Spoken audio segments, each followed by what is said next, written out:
Breaking news చూస్తున్నాం. ఉద్యోగులకు AP ప్రభుత్వం తీపి కబురు చెప్పింది. ఆంధ్రప్రదేశ్ సచివాలయ హెచ్ఓడి ఉద్యోగులకు హెచ్ఆర్ఏ 24% కొనసాగింపునకు చంద్రబాబు గ్రీన్ సిగ్నల్ ఇచ్చింది. 12వ పీఆర్సీ అమల్లోకి వచ్చే వరకు 24% హెచ్ఆర్ఏ కొనసాగిస్తూ ఉత్తర్వులు జారీ చేశారు. దీనిపై సచివాలయ ఉద్యోగులు సంతోషం వ్యక్తం చేస్తున్నారు. మరోవైపు 12వ పీఆర్సీ కమిషన్ ని నియమించాలని, పీఆర్సీని అమలు చేయాలని ఉద్యోగులు కోరుతున్నారు.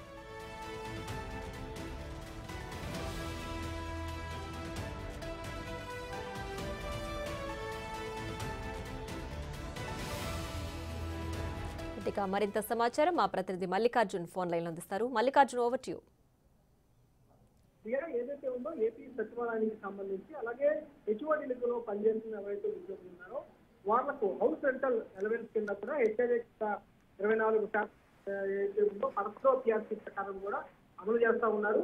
ఇది గడువు ముగియడంతో కూడా హెచ్ఆర్ఏ అనేది కొనసాగించాలంటూ ఉద్యోగుల సంఘం నేతలు కూడా ముఖ్యమంత్రి చంద్రబాబుకు విజ్ఞప్తి చేయడం జరిగింది. ఈ విజ్ఞప్తి మేరకు చంద్రబాబు నాయుడు కొద్ది 24% హెచ్ఆర్ఏ కొనసాగిస్తూ కూడా నిర్ణయం తీసుకున్నారు. నిర్ణయం తీసుకున్న వెంటనే కూడా దానికి సంబంధించిన ఉత్తర్వులు కూడా విడుదల చేసి 12వ పీఆర్సీ అమల్లోకి వచ్చే 24% హెచ్ఆర్ఏని కొనసాగిస్తూ కూడా ఉత్తర్వులు జారీ చేయడం జరిగింది. దీంతో 25,000 మించకుండా కూడా హెచ్ఆర్ఏ అనేది పెంచుతూ ఉత్తర్వులు జారీ చేశారు. అంటే ఉద్యోగులకు సంబంధించి జీతపత్యాలు ఏవైతే ఉన్నాయో ఆ జీతపత్యాలకు సంబంధించి 24% హెచ్ఆర్ఏ అనేది 25,000కు పై కాకుండా 25,000కు కింద లోపల మాత్రమే ఇస్తామంటూ కూడా స్పష్టం చేయడం జరిగింది. ఎవరికి కూడా ఏ ఉద్యోగం కూడా 25,000 పైన హెచ్ఆర్ఏ అనేది రాదు, 25,000 కింద వరకు హెచ్ఆర్ఏ అనేది కంపల్సరీగా వర్తింపజేస్తూ కూడా నిర్ణయం తీసుకోవడం జరిగింది.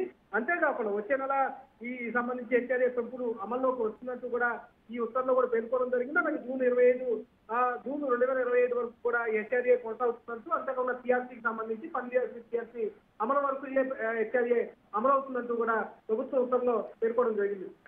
Right Mallikarjun, thanks for the updates.